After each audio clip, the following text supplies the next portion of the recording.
अस्सलाम वालेकुम। आज मैं बना रही हूँ मैंगो रबड़ी मिल्क। इसके लिए जो है वो मैंने मैंगो 4 मीडियम साइज़ के मैंगो लिए हैं। खोया 4 टेबल स्पून ले लें।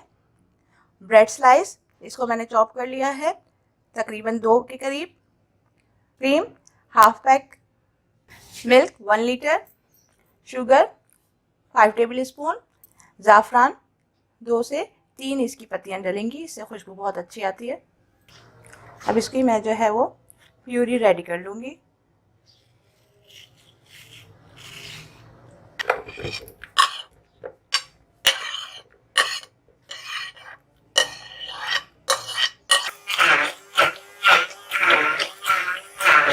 अच्छे से ब्लेंड कर लें।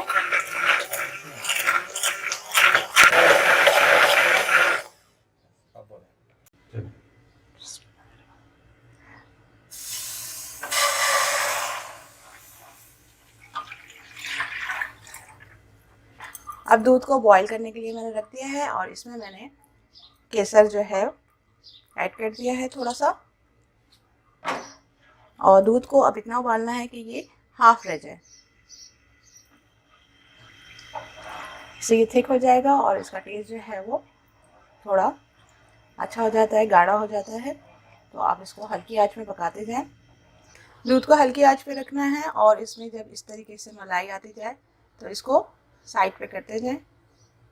इस तरीके से दूध गाढ़ा भी होता जाएगा और इसमें मलाई भी बनती जाएगी, जैसे कि रबड़ी दूध में होती है। अब फिर मैंने इसको हल्की आंच में ही रखा हुआ है। तकरीबन इसी तरीके से पकाना है और आधा से 1 घंटे में जो है ये हाफ हो जाएगा।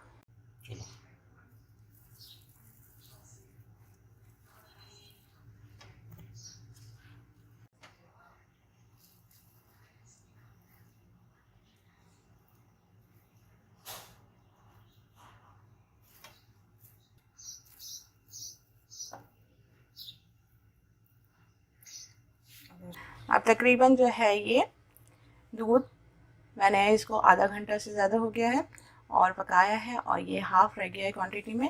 और इस तरह जो है इसकी परत सी आ गई है, मलाई आप देख सकते हैं, ये इसकी रबड़ी सी बन गई है। अब मैं इसमें दूसरी चीज़ें ऐड करूँगी। अब इसमें शुगर ऐड करूँगी,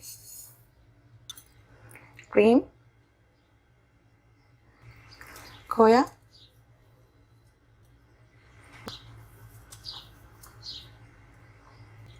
ब्रेड का चूरा। अब इस तरीके से इसको अच्छे से मिक्स कर लें और आंच को थोड़ा तेज कर लें।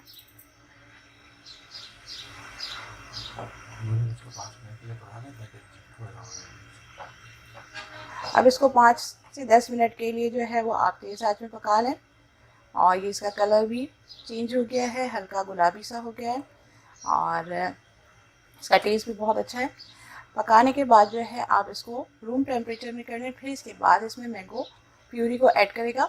अगर अभी इस स्टेज पे आप ऐड करेंगे तो मैंगो में जो है वो पानी होगा और फ्रूट्स होते हैं, फ्रूट के ऊपर गर्म चीज़ें डालेंगे तो उसमें से वाटर हो जाता है और फटने का भी डर होता है। अब रूम टेम्परेचर पर जब दूध आ जाए तो फिर इसमें मैंगो प्यूरी को ऐड कर दें।